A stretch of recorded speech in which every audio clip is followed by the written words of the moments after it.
Hello दोस्तों, स्वागत है आपका Hindi with Nirala YouTube channel में। दोस्तों, मुझे आशा है कि आप स्वस्थ होंगे, मस्त होंगे और ज़बरदस्त होंगे और आप अपनी पढ़ाई को अच्छे से कर रहे होंगे।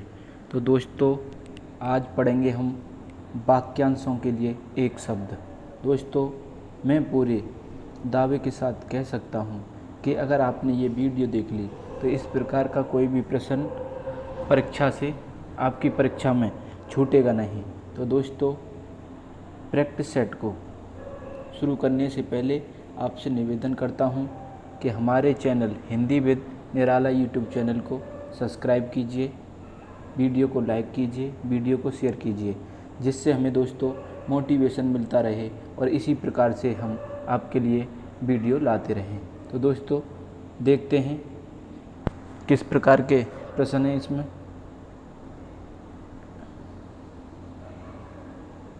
दोस्तों, पहला प्रश्न आपकी स्क्रीन पर। तो दोस्तों, जो केवल दूसरों के दोष देखता है, समाज में ऐसे व्यक्ति हैं कि जो अपने दोष नहीं देखते हैं परंतु दूसरों के दोष ज़रूर देखते हैं। तो ऐसे व्यक्तियों को क्या कहते हैं? हम कहेंगे ऐसे व्यक्तियों को छिद्रान्वेषी कहते हैं। क्या कहते हैं? विकल्प इसका सी सही होगा, यानी छिद्रान्वेषी कहेंगे ऐसे व्यक्तियों को। चलते हैं अगले प्रश्न की ओर। अगला प्रश्न, साफ साफ कहने वाला। जो व्यक्ति साफ साफ कहता है, कोई बात में लांग लपेट नहीं लगाता, उस प्रकार के व्यक्ति को क्या कहते हैं? तो दोस्तों, हम कहेंगे स्पष्ट वक्ता। क्या कहेंगे? स्पष्ट वक्ता। दोस्तों, इसका सही उत्तर होगा ऑप्शन बी, यानी स्पष्ट वक्ता। सत्यवादी उसे कहेंगे जो हमेशा सत्य बोलता है और सत्य उसका आधार होता है, जीने का सत्य आधार होता है। न्यायकारी वो जो हमेशा न्याय की बात करता है, और सच कहने वाला तो आप जानते ही हैं। तो इसका सही आंसर होगा स्पष्ट वक्ता। चलते हैं दोस्तों आगे। अगला प्रश्न, व्याकरण को जानने वाला। क्या कहेंगे? व्याकरण को जानने वाला, जिसे व्याकरण का ज्ञान होता है, यानी व्याकरण का विद्वान, उसे क्या कहेंगे? व्याकरण। क्या? व्याकरण। ये विकल्प इसका ए सही होगा। दोस्तों, चलते हैं अगले प्रश्न की ओर। चौथा प्रश्न, जिसने अच्छे कुल में जन्म लिया हो तो उसे क्या कहेंगे? भाग्यवान कहेंगे, धनी कहेंगे, उच्च कहेंगे, कुलीन कहेंगे। तो दोस्तों, यहाँ सही उत्तर होगा कुलीन, क्योंकि जो अच्छे कुल में जन्म लेता है उसे कुलीन कहा जाता है। यानी धन की बात ये है यहाँ, अगर धन वाला होता व्यक्ति तो उसे धनी कहते, जिसके पास धन होता। तो दोस्तों, यहाँ सही उत्तर होगा क्या? कुलीन। चलते हैं अगले प्रश्न की ओर। अगला प्रश्न है, जिसके हृदय में दया न हो। क्या? जो दया भाव नहीं रखता हो, जिसके हृदय में बिल्कुल भी दया न हो, उसे क्या कहेंगे? निर्दय। क्या? निर्दयी।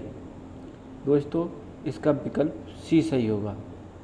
दोस्तों, मुझे उम्मीद है कि आपको याद होते जा रहे होंगे, और मैं दावे के साथ कहता हूँ कि अगर आपने ये पूरी वीडियो देख ली तो परीक्षा में कोई भी इस प्रकार का प्रश्न नहीं छूटेगा।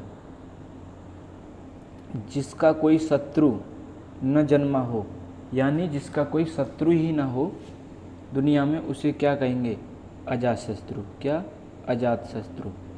दोस्तों, चलेंगे सातवें प्रश्न पर। सातवां प्रश्न है आपके स्क्रीन पर, जिसकी पत्नी मर गई हो उसे क्या कहेंगे?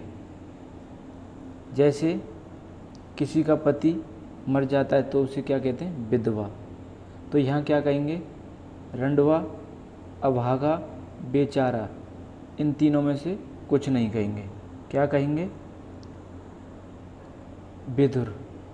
इसका सही उत्तर होगा विधुर। चलते हैं दोस्तों अगले प्रश्न पर। 8वां प्रश्न है, जो मोक्ष चाहता है, जो मोक्ष चाहता है उसे क्या कहते हैं? क्या कहेंगे? सन्यासी, योगी या परमहंस? नहीं, इन तीनों में से कुछ नहीं कहेंगे। क्या कहेंगे? मुमुक्ष। इसका सही उत्तर होगा मुमुक्ष। चलते हैं दोस्तों अगले प्रश्न पर। अगला प्रश्न, जो सब कुछ जानता हो, क्या कहेंगे? विद्वान। विद्वान किसी एक विषय का भी हो सकता है। जैसे माना कि आप पर गणित आता है अच्छे से, आप गणित के विद्वान हो गए। किसी को विज्ञान आती है, वो विज्ञान का विद्वान हो गया। किसी पे कुछ आता है, वो उसका विद्वान हो गया। तो दोस्तों ये इसका सही उत्तर नहीं होगा। दूरदर्शी, दूर की देखने वाला, बहुयज्ञ, बहुत कुछ जानने वाला, और इसका सही उत्तर होगा सर्वज्ञ, यानी सब कुछ जानने वाला, सब कुछ। 10वां प्रश्न आपकी स्क्रीन पर, जीने की प्रबल इच्छा। जो जीने की प्रबल इच्छा रखता है, जो जीना चाहता है, उसे क्या कहेंगे? जिजीविषा। इसका सही उत्तर होगा जिजीविषा। क्या? जिजीविषा। चलते हैं दोस्तों अगले प्रश्न की ओर। अगला प्रश्न है, बड़ा चढ़ाकर कही गई बात। आपने दोस्तों देखा होगा गांव मोहल्ले में कुछ लोग ऐसे होते हैं कि बात को चढ़ा बढ़ाकर बोलते हैं, जबकि उसमें सच्चाई बिल्कुल भी नहीं होती। तो ऐसी बात को क्या कहेंगे? बड़ा चढ़ाकर कही गई बात। इसे कहेंगे अतिशयोक्ति। तो दोस्तों अतिशयोक्ति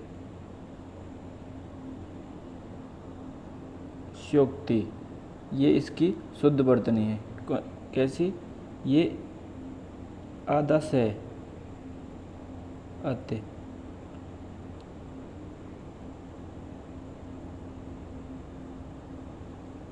अतिशयोक्ति। तो दोस्तों चलते हैं अगले प्रश्न की ओर।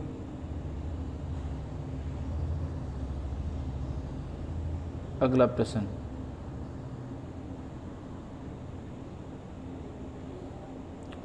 बुद्धि ही जिसके नेत्र हों। क्या? बुद्धि ही जिसके नेत्र हों, उसे क्या कहेंगे? प्रज्ञा चक्षु। यानी प्रज्ञा पर्यायवाची होता है बुद्धि का। किसका? बुद्धि का। और चक्षु होता है किसका?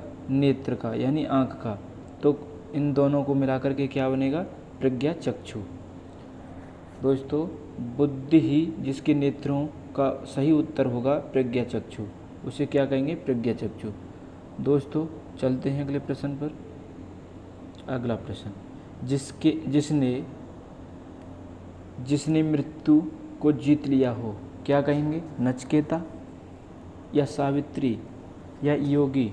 नहीं, इसका सही उत्तर होगा मृत्युंजय। क्या? मृत्युंजय इसका सही उत्तर होगा।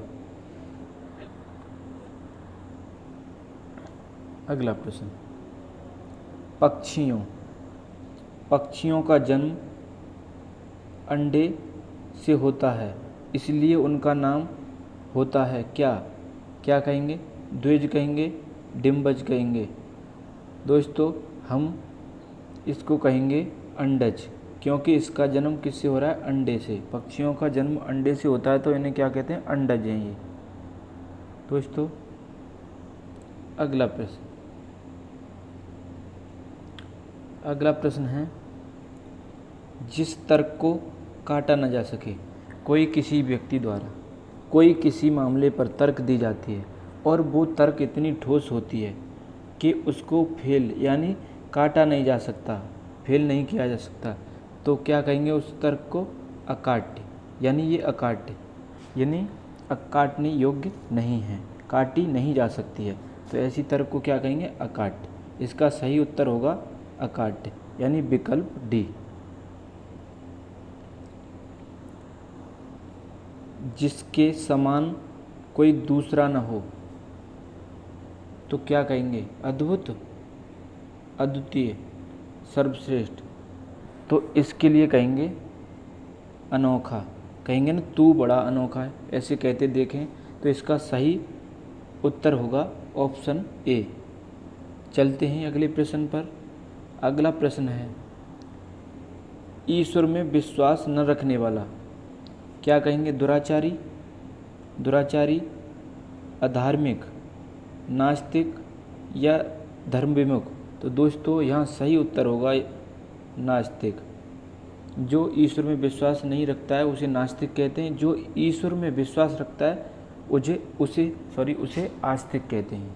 क्या कहते हैं? आस्तिक। दोस्तों मैं फिर आपसे कहता हूँ कि अगर आपने ये पूरी वीडियो देख ली तो इसमें से मैं दावे के साथ कहता हूँ कि इस तरह के जो प्रश्न परीक्षाओं में दिए जाते हैं आप छोड़ के नहीं आओगे। बस आपको पूरी वीडियो देखनी होगी। और दोस्तों साथ ही साथ मैं आपसे निवेदन करता हूँ कि हमारे channel Hindi with Nirala YouTube channel को सब्सक्राइब कीजिए, वीडियो को लाइक कीजिए और वीडियो को शेयर कीजिए। दोस्तों ये प्रश्न हो गया। अब अगले प्रश्न पर चलते हैं। अगला प्रश्न है, जो बहुत कम बोलता हो। दोस्तों आपने देखा होगा कि कुछ व्यक्ति ऐसे होते हैं कि बहुत ही कम बोलते हैं। तो उसे गूंगा कहेंगे? नहीं, गूंगा नहीं कहेंगे। बुद्धिहीन कहेंगे? नहीं, ऐसा नहीं कि वो कम बोलता है तो बुद्धिहीन हो जाएगा। उसे कहेंगे हम अल्पभाषी, यानी अल्प माने कम बोलने वाला, कम भाषा का बोलचाल में कम भाषा का प्रयोग करने वाला, यानी अल्पभाषी। इसका सही अल्पभाषी हो जाएगा। चलते हैं अगले प्रश्न की ओर। जो इंद्रियों के द्वारा न समझा जा सके, क्या कहेंगे उसे? इंद्रियातीत या जितेंद्रिय या जितेंद्र? नहीं, इनको तीनों में से कुछ नहीं कहेंगे। क्या कहेंगे? हम कहेंगे अगोचर। जो इंद्रियों के द्वारा न समझा जा सके वो होगा अगोचर। चलते हैं अगले प्रश्न की ओर। अगला प्रश्न नंबर 20, जिसकी बुद्धि बहुत तेज हो, क्या कहेंगे? होशियार, चतुर, जीनियस या कुशाग्र बुद्धि? हाँ जी, इसको कहेंगे कुशाग्र बुद्धि। जिसकी बुद्धि तेज चलती हो उसे कहेंगे कुशाग्र बुद्धि। तो इसका सही उत्तर होगा विकल्प डी, यानी कुशाग्र बुद्धि। इंद्रियों को जीतने वाला, क्या कहेंगे? श्री कृष्ण, हनुमान, जितेंद्रिय या इंद्रजीत? तो हम कहेंगे यहाँ जितेंद्रिय, यानी इंद्रियों को जीतने वाला। और अगर इंद्र को जीतने वाला इंद्रजीत, तो सही उत्तर यहाँ होगा जितेंद्रिय। दोस्तों चलते हैं अगले प्रश्न पर। अगला प्रश्न है, दूर तक की बात समझने वाला। दूर तक की बात को समझने वाले को कहेंगे दूरदर्शी। जो दूर तक की बात को समझ ले उसे कहेंगे दूरदर्शी। चलते हैं दोस्तों अगले प्रश्न पर। अगला प्रश्न है, जिसका कोई आकार न हो। दोस्तों जिसका कोई आकार न हो, नापा तोला ना जा सके, तो दोस्तों निराकार। क्योंकि निराकार। अगर निर उपसर्ग को हटा देंगे तो क्या हो जाएगा? आकार। और ये निर किसका बोध करा रहा है? नहीं का। तो निराकार, इसका कोई वो न हो, क्या? आकार न हो। दोस्तों सही उत्तर होगा विकल्प बी। प्रश्न नंबर 24, जो सही बात का पक्ष ले, क्या कहेंगे उसे? निष्पक्ष। इसका सही उत्तर होगा विकल्प डी, क्या? निष्पक्ष। जो मतलब निष्पक्ष बात करे, कि किसी की फेवर ना ले, पक्ष ना ले, तो उसे क्या कहेंगे? निष्पक्ष। दोस्तों प्रश्न नंबर 25, साग सब्जी खाने वाला, क्या कहेंगे उसे? आपको प्रश्न को देख के ही पता चल गया होगा जिसमें विकल्प दे रखे हैं। फलाहारी शाकाहारी। तो दोस्तों इसका सही उत्तर होगा शाकाहारी। दोस्तों ये 25% आपने ये 25% अच्छे से पढ़ लिए तो मैं दावे के साथ कहता हूँ कि आप इस प्रकार के प्रश्न परीक्षा में छोड़कर नहीं आएंगे दोस्तों। और मुझे पूरी आशा है कि आपको जो मैंने 25 प्रश्न बताए हैं वो आपको याद हो गए होंगे और आप परीक्षाओं में छोड़ के नहीं आएंगे, क्योंकि इस प्रकार के प्रश्न ज़्यादा पढ़ने की ज़रूरत नहीं है। ये वही महत्वपूर्ण प्रश्न हैं जो परीक्षाओं में खासकर देखे जाते हैं और इसमें एग्जामिनर यानी आयोग बार बार इनको रिपीट करता है, वही प्रश्न है। तो दोस्तों आप अच्छे से इस वीडियो को देख लीजिएगा। और दोस्तों इसी के साथ मैं आपसे फिर निवेदन करता हूँ कि हमारे Hindi channel Hindi with Nirala YouTube channel को सब्सक्राइब कीजिए, वीडियो को लाइक कीजिए, वीडियो को शेयर कीजिए, जिससे हमें मोटिवेशन मिलता रहे और हम आपको इसी प्रकार से आपके लिए इसी प्रकार से वीडियो लाते रहें। दोस्तों जय हिंद, जय भारत।